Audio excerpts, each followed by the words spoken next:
자, 여기 애국계몽 운동이라고 나오는데 이걸 이해하기 위해서는 우리 앞에 배운 거랑 연계시켜서 공부해야 돼요. 우리가 러일 전쟁을 시작으로 1910년 나라가 망할 때까지 서서히 망해가죠. 뭐 한일의정서, 1차 한일협약, 일산득약, 뭐 정미 7조약 이런 식으로 쭉 체결하면서 나라가 망하잖아요. 서서히 망해가는 요 시기를 통틀어서 국권 피탈기라고 앞에 배웠어요. 나라의 주권을 빼앗기는 시기다. 근데 우리가 얌전히 앉아서 먹힐 수는 없잖아요. 저항을 해야지. 일본이 아가리 벌리고 먹어 삼키면은 거기다 그냥 바늘을 찌르든 주먹을 갈기든 저항을 해야 될 거 아니야. 이 저항의 방식이 크게 두 부류가 있습니다. 총칼 들고 무력으로 저항하는 사람들도 있고, 장기적으로 또 간접적으로 돈을 모아서 저항하는 사람도 있고, 지식을 쌓아서 저항하는 사람도 있고, 어떤 문화적인 힘을 키워서 저항하는 사람들도 있고. 그래서 우리가 저항하는 방식이 크게 두 가지였습니다. 무력으로 저항하는 사람들을 우리는 뭐라 부르냐면 의병이다라고 불렀어요. 앞 시간에 배웠죠. 반대로 돈, 지식, 문화 같은 간접적인 걸로 저항하는 사람들을 애국, 계몽, 운동이라고 부릅니다. 이름이 어렵죠? 애국계몽 운동. 여러분이 잘 모르지만 우리가 이렇게 먹히는 이유가 힘이 없기 때문이잖아. 그래서 힘으로 저항하자는데 무력은 우리 알통 같은 거, 근력 가지고 저항하자. 의병. 근데 여기는 장기적이고 간접적인 힘입니다. 시간은 좀 더 걸리죠. 무력은 단기간에 부딪혀보는 거고, 여기는 장기적으로 힘을 키워서. 돈도 힘이죠. 우리 삼성 이재용 건들지 못하잖아. 돈 많아서. 지식, 우리 지식인들 건들지 못하잖아요. 잘 보세요. 자기 반에서 공부 좀 하는 애들 왠지 모르게 키도 작고 힘도 약하지만 건들기 어렵잖아. 문화적인 힘, BTS 봐봐. 사람들 BTS 보러 오줌 싸잖아. 남도 오줌 싸게 할 수 있어요? 그것도 힘입니다. 그래서 힘이라는 게 종류가 눈에 보이는 힘도 있지만 이런 것도 힘입니다. 그래서 이런 걸로 일본한테 먹히지 말자는 운동이 의병이고, 이런 걸로 먹히지 말자는 운동이 애국계몽 운동입니다. 그래서 좀 더 장기적이고 그렇죠. 자, 하지만 이 둘이 사이가 별로 안타깝게 안 좋습니다. 의병은 애국계몽 운동 뭐라 비판하는지 알아요?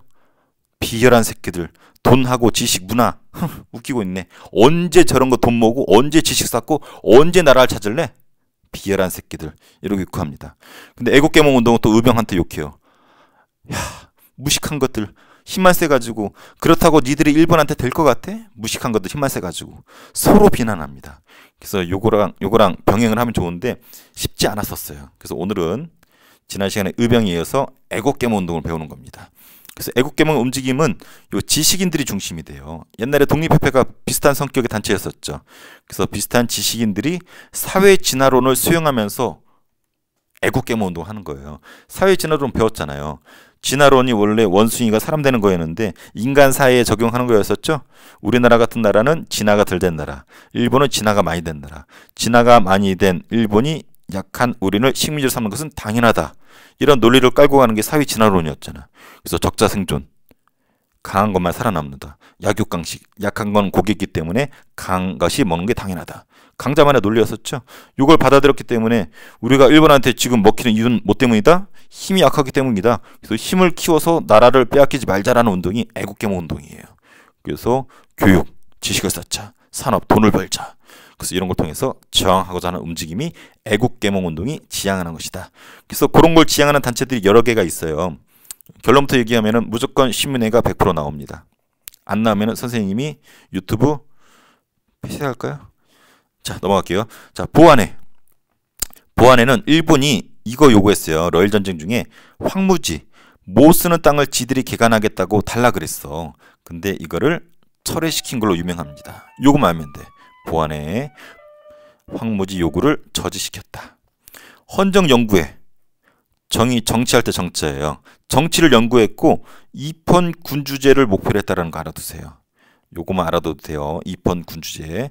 그나마 더 중요한 게 대한자강회인데, 자강, 스스로자 강해질 강자예요. 스스로 강해져야 된다. 누가? 우리 대한제국이. 그래서 주로 이 헌정연구회가 이렇게 계승이 되었는데, 헌정연구회 회원을 중심으로 설립되었고, 얘네도 입헌군주제. 아까 얘네도 입헌군주제 했잖아. 똑같아. 입헌군주제가 목표이고, 교육, 산업 등을 통해서 힘을 키워야 된다는 논리죠. 근데 여기서 우리가 강조해야 될 표현, 전국에 지회를 둡니다. 한마디로 체인점. 우리 CU 편의점이 체인점이 전국에 많이 있죠. 그런 체인점 지회, 대한자강의 지회, 체인점이 지방에 많이 있었다라는 거예요. 그리고 월보를 뒀어요. 월보. 월별로 뭔가 간행을 했는데, 요게 대한자강의 월보예요. 여기 호셔서 안 보이는데 대한자강회 월보 해가지고 요 한반도 그림이 나오고 이런 걸 발행해서 사람들을 깨우치려고 노력을 했습니다. 그래서 무릇 나라의 독립은 오직 자강여하에 따릅니다. 자강 아까 말했잖아요. 스스로 강해져야 된다. 그래서 요 자강이라는 표현 나오면 대한자강회 월보, 요 한반도 포스터 나오면 자강회, 대한자강회 꼭 알아두면 됩니다. 그런데 이런 대한자강회가 고종의 강제 퇴위 반대 운동하다가 해산당합니다. 고종이 헤이그 특사부를 했죠. 그래서 일본이 퇴위시키는데 거기 반대하다가 강제로 해산당하는 거 대한자강회. 대한협회는 거의 안 나와요. 한마디로 이거는 일진의 친일파거든요. 이 새끼들과 연합하다가 성격 변질돼. 이 새끼들 친일파, 일진에 딱 봐도 친일파처럼 생겼죠. 변절자들하고 놀아나면서 대한협회는 꼴도 보기 싫습니다. 신민은 100% 나옵니다. 110% 나와요. 110%. 왜? 안창호, 양기탁 이런 사람들이 비밀리에 만든 단체인데 얘네들가 우리 역사상 최초야. 뭐가 최초냐면 공화정을 최초로 주장했습니다. 공화정. 정치체제에 앞서 여러 번 나왔어요. 우리나라는 옛날 고조선부터 대한제국까지 다 모였어요. 전제 군주제. 왕이 있고 왕권이 졸라 센 나라였었죠. 한 번도 입헌 군주제 한 적도 없고 공화정 한 적도 한 번도 없어요. 입헌 군주제를 주장한 적은 있었죠. 갑신정변, 독립협회, 가보기역 다 입헌 군주제 비스무리하게 주장을 했었어요. 하지만 실현된 적은 한 번도 없어. 근데 공화정은 지금까지 언급이 된 적도 한 번 없습니다. 근데 최초로 공화정을 최초로 언급한 게 지금 보는 신민이에요. 그럼 공화정이 뭐냐? 왕을 없애는 거야. 그리고 국민의 대표를 뽑아서 걔한테 정치시키는 거야. 우리 대한민국처럼 대통령 같은 사람이, 독일처럼 총리 같은 사람이. 그러니까 왕을 없애는 시스템, 우리 역사의 최초잖아. 이 공화정을 하자라고 최초로 주장한 단체가 신민회야. 대단한 단체인 거죠. 공화정을 최초로 주장했다. 그래서 군대 국민국가, 공화정의 바탕을 둔 나라를 만들고자 했었던 최초의 단체 어디냐? 신민회. 그래서 중요해. 그리고 비밀단체라는 거. 이 주인공이 이 안창호 대단한 사람입니다. 저평가된 사람인데 이 사람이 신민회를 주도적으로 만들었고 나중에 미국으로 넘어가요. 미국에 우리 동포들을 모아서 미국 단체 만들고 독립운동하는데 사람들 돈을 모아서 독립운동 자금을 이렇게 막 찔러줘. 본인조차도 독립자금 마련하려고 다른 지역 갔다가 일본한테 걸려가지고 감옥에서 죽습니다. 대한민국 임시정부 들어봤죠? 만든 사람도 이 사람이야. 영화 드라마 미스터 선샤인에 보면 이 안창호가 마지막 회에 나옵니다. 그 장면 기억나는 사람 있을지 몰라. 기억 안 나면 다시 보세요. 그래서 시민회, 우리 교육에 힘씁니다. 그래서 학교 만들어. 이런 것들. 대성학교, 오산학교. 학교 만들어서 지식을 키워서 나라를 되찾자. 그리고 태극서관이나 자기 회사처럼 회사를 만들어서 돈을 벌어서 힘을 키우자. 그래서 교육이라든지 산업에 힘쓴 단체, 신민회. 이거는 요 위에 단체들과 마찬가지로 애국계몽 운동의 본연적인 역할이었던 거죠. 특히 선생님 대성학교, 요 강조 좀 해줄게요. 여기 있네요. 여기 대성학교야. 사진이 남아있어. 태극기 걸리는 거 봐. 안창호가 여기 교장이었나? 아무튼 안창호가 만든 학교인데 아마 교장이었을 거예요. 근데 특이한 점은 여기서 애국가가 울려 퍼집니다. 1907년에 만든 학교에서 애국가가 만들어 퍼져. 대단하지 않아요? 근데 음이 지금은 약간 달라. 지금은 동해물과 백두산이 마르고 닳도록 이렇게 부르죠. 이때 대성학교 앞을 지나가면 애국가가 울렸는데 이렇게 울려 퍼졌대. 동해물과 백두산이 마르고 닳도록 하느님이 보호하사 우리나라 만세. 많이 들어본 음이죠. 원래 서양 음인데 거기다가 가사를 입혔는데 가사를 입힌 사람이 안창호. 다른 사람의 설도 있지만 안창호란 설이 가장 유력합니다. 그래서 대성학교는 우리나라 최초로 애국가가 울려 퍼진 학교로도 유명합니다. 그래서 요거보다 대성학교는 아주 선생님이 애착을 갖고 있는 학교예요. 애국가. 그리고 회사도 있었고. 근데 만약에 이렇게 학교만 만들고 돈만 벌었으면 신민회가 그렇게 중요하지 않았을지도 몰라요. 아까 의병과 애국계몽 운동 사이가 안 좋다고 그랬죠. 비열한 새끼들 언제 힘 키울래? 무색한 새끼들 힘만 세가지고 서로 사이가 좋지 않다 그랬었죠. 근데 신민회는 요 두 개를 병행한 단체라서 더 중요합니다. 보세요. 애국계몽 운동이 일환으로 이런 거 했었죠. 근데 얘네들은 독립무장투쟁도 준비했어. 남만주 지역에 삼원부라고 하는 독립운동 기지를 만듭니다. 그리고 장교를 배출하는 무관학교를 만듭니다. 이게 무슨 말이냐면 우리나라 이렇게 있는데 요 위쪽이 간도라고도 해요. 간도. 둘로 쪼개는데 요 부근은 북쪽에 있는 간도라 해서 북간도라고도 하고 여기는 서간도라고도 해요. 서쪽에 있는 간도, 서간도. 근데 또 요걸 싸잡으면은 요거를 이제 만주의 남쪽에 있다 해서 남만주라고 하고 요 위쪽은 북만주라고도 해요. 그러니까 어떻게 보면은 남만주라고 표기해도 되고 여기만 봤을 때는 서간도라고 표현해도 돼요. 근데 우리 교과서에는 남만주라고 돼 있고 다른 학교 교과서 보니까 서간도라고도 표현이 돼 있어요. 그래서 크게 보면 남만주고 남만주 중에 서쪽 여기가 서간도인데 한마디로 요 부근 여기다가 독립기지를 만듭니다. 독립기지 만들었다는 것은 학생들을 교육시키고 먹이고 재우고 총칼 사주고 군사 교육시키고 그런 활동을 했다라는 거야. 하나의 도시를 만들었다는 거야. 엄청나게 많은 돈이 필요하겠죠. 사람들도 끌고 가야 되고. 이걸 누가 했냐면 요 사람이 합니다. 요 육형제들이. 여기에 우리가 대표적인 사람이 요 사람. 넷째 이회영. 이 사람이에요. 요 사람인데 이회영 육형제라고 합니다. 일본이 우리나라를 지금 침공해오고 한일합방이 됐죠. 우리나라 망했어. 망하자마자 육형제들이 모입니다. 그리고 이야기를 해요. 선택하자. 일제가 우리를 먹었는데 일제랑 손을 잡고 부귀 영화를 누리면서 잘 먹고 잘 살까? 조선시대 대대로 명문관 집안이었는데 우리가 자존심이 있지. 일본에 협력하지 않고 독립운동 갈까? 근데 만장일치로 일제랑 협력하지 말고 만주로 가서 독립운동하라고 결정을 때립니다. 그래놓고 당장 어떻게 하냐면 자기들이 갖고 있던 재산을 논과 밭 같은 거 땅을 다 팝니다. 워낙 빠르게 올라가야 되기 때문에 급조해서 팔았어. 제값을 받지도 못했고 그런데도 지금 가치로는 최소 2조 이상이래요. 얘네들 재산이 엄청 많았던 거지. 그래서 2조 이상의 재산을 팔고 노비들 다 풀어줘가지고 노비들과 자기들 식구들과 함께 사람들 끌고 여기 서간도 혹은 남만주로 가가지고 독립운동 기지랑 무관학교를 만들고 독립운동에 헌신을 합니다. 근데 웬걸 일제강점기가 36년간 지속이 되었네. 해방되고 나서 봤더니 첫째 형 죽었어. 둘째 죽었어. 셋째 죽었어. 넷째 죽었어. 여섯째 죽었어. 유일하게 다섯째 이시영만 살아남습니다. 그리고 죽는 것도 너무 안타까워. 일본한테 끌려가서 고문받다 죽거나 얼어 죽거나 굶어 죽거나 실종되거나 너무 비참하게 죽고 일주일에 3번 밥을 먹으면은 제대로 잘 먹은 한 줄에 그럴 정도로 너무 비참하게 삽니다. 이 거대한 재산을 투자하고도. 그런데 다행히 해방은 왔지만 36년에 해방이 왔죠. 그래서 해방되고 나서 어땠는지 알아요?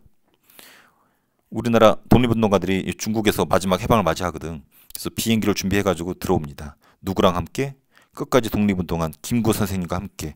그래서 김구랑 요 마지막 살아남은 요구의 다섯째가 이시영이거든요. 이시영 씨랑 같이 들어와. 그게 사진으로 남아 있습니다. 요 사진이에요. 이 사진이 우리나라 귀국할 때 비행기에서 내린 그 모습인데 타던 모습인지 내린 모습인지 확실하진 않아요. 근데 표정이 태극기 들고 있고 표정이 다 어때요? 다 밝죠? 웃고 있고 여기 김구 선생님도 있네요. 근데 요 사람 울고 있어. 손으로 눈을 이렇게 훔치면서 울고 있어. 이 사람이 누구냐면 5번째 이시영 씨예요. 얼마나 감회가 새로웠을까. 독립운동 시작할 때는 그 2조를 털어서 형제들과 가서 곧 독립을 찾을 줄 알았는데 36년 걸렸고 끝나고 봤더니 형들 다 죽었어. 동생도 죽고. 그러니까 딴 사람과 감정이 다르겠죠. 이시영 씨는 울고 있습니다. 그래서 이렇게 자기의 전 재산 털고 형제들 다 죽고 나라를 위해서 헌신했잖아. 그래서 사회의 지배층들이 나라를 위해서 헌신하는 이런 자세를 뭐라 그러냐면 노블레스 오블리주라고 불러요. 대단한 거지. 나라를 위해서 헌신한. 그래서 알아두세요. 이회영 우리가 기억해줘야 돼. 이런 사람들 때문에 우리가 이렇게 살고 있는 거예요. 근데 이랬던 신민회가 백오인 사건으로 해체당합니다. 백오인 사건은 안학 사건이 배경이 되었어요. 여기가 황해도인데 황해도 지역에서 이제 어떤 독립운동가가 독립자금을 모금하다가 걸려 일본 경찰한테.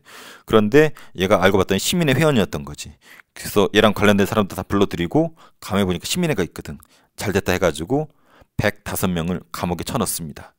근데 상당수가 시민의 회원들이기 때문에 이것 때문에 와해가 되는데, 이게 시민의 회원들이 끌려가는 장면이야. 끌려가는 장면인데 사람들이 해놓고 여기다 꽃갈대 이렇게 씌워가지고 앞도 안 보이게 끌고 가. 얼마나 공포스러웠을까. 그래서 이 사진이 배고인 사건을 나타내는 대표적인 사진입니다. 그래서 애국계모 단체 여러 개가 있지만 시민회는 너무나 중요하다라는 거 알아두고, 그리고 여기 아래 보면은 국채보상운동이라고 나옵니다. 국채라는 말이 뭐냐면 나라 빚이에요. 나라 빚. 누구한테 빚 지시냐면 일본한테 빚을 졌어. 왜 빚 지는지는 다음 시간에 배우는데, 일본의 강요로 막대한 차관, 빚이에요. 빚. 나라 대 나라에 돈 빌려주는 것을 차관이라고 그러는데, 일본에 지금 빚인데 이때 이 빚을 나라 빚으로 갚자. 나라 빚을 사람들이 돈을 모아서 갚자라는 운동이 벌어집니다. 성금을 모아서. 왜냐하면 일본한테 빚을 지면 빚쟁이인 일본이 우리나라 간섭한단 말이야. 그래서 국민들이 돈을 모아서 나라 빚을 갚자라는 운동이 벌어지게 됩니다. 이때 빚이 얼마였냐면 대략 1,300만 원 정도 됩니다. 1,300만 원. 빚이 치읓 맞나 모르겠는데 지읒인가? 치읓인가? 찾아보세요. 헷갈려요 갑자기. 빚. 그래서 차관. 그래서 1,300만 원의 빚을 지게 됩니다. 그래서 이걸 주도한 사람이 있어요. 김광재, 서상돈. 요 두 사람이에요. 김광재랑 서상돈이고 주로 대구에서 집중이 됩니다. 대구에서. 또 서울에서도 있었는데 국채보상 기성회라는 걸 조직을 하고 신문사가 홍보를 해줘. 대한매일신부라고 뒤에 자세히 배웁니다. 그래서 언론이 도와주면서 전국적으로 열풍이 일어납니다. 남자들은 담배 끊기, 술 마시지 않기, 여자들은 가락지 모으기, 심지어는 기생 있죠. 술집 여자들. 기생들도 야 나라를 구하자는데 우리 술집 여자 기생이라도 도와야 되지 않겠냐 해가지고 기성들도 막 돈 모으기도 하고 나중에 그지들까지도 돈 모으기에 동참합니다. 이것이 국채보상운동이에요. 나라 빚을 국민들이 모아서 갚자. 하지만 나중에 일본이 조작합니다. 이걸 주도한 사람들이 공금, 돈을 횡령했다 해가지고 딴 데 빼돌렸다 해가지고 중단이 됩니다. 그래서 국채보상운동 하면은 여기 1,300만 원 나오면 무조건 국채보상운동이에요. 국채보상운동. 여자들도 여기 보면 뭐 가락지, 반지죠? 이런 거 팔아서 돈을 모으는 그런 모습이 쓰여져 있습니다. 그래서 1,300만 원 꼭 기억해 주세요. 이것이 국채보상운동이고, 어디서 중심이 되었다? 대구. 그래서 대구가 자존심이 되게 강해요. 국채보상운동 했기 때문에 대구에 가면 국채보상운동 공원이 있습니다. 이게 그 모습인데, 국채보상 하면은 대구로 꼭 기억해주고 김광재, 서상돈 이런 이름도 기억해주면 좋을 것 같습니다. 자, 지우고 정리 한번 들어가도록 할게요.